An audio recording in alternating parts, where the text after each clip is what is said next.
Well, my name is Vera, and I stay here in Oakkeep in Springbok in the Northern Cape. Sê vir my, wat was hoe het jy gevoel toe jy in die meeting kom vanaand? Hoe het jy gevoel? En ja.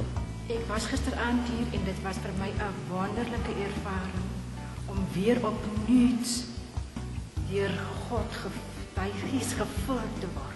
Dit is een wonderlijke ervaring. En ik heb vandaag al heel dag gezegd, 5 uur wordt, dat ik kan hier komen om weer die ervaring te krijgen. Well, I was here last night, and I felt the Holy Spirit, the presence. Oh. Well, as you can see, she's still feeling the Holy Spirit, and the presence is still on her.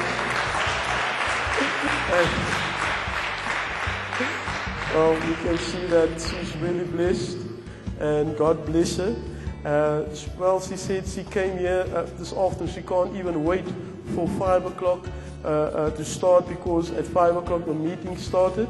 And while she was here, I watched her coming. It was really raining, and she was soaking wet. And I told her, because she made the effort of coming here tonight and put that faith to come and to receive something here, and I believe she really received what she expected here tonight. God bless her.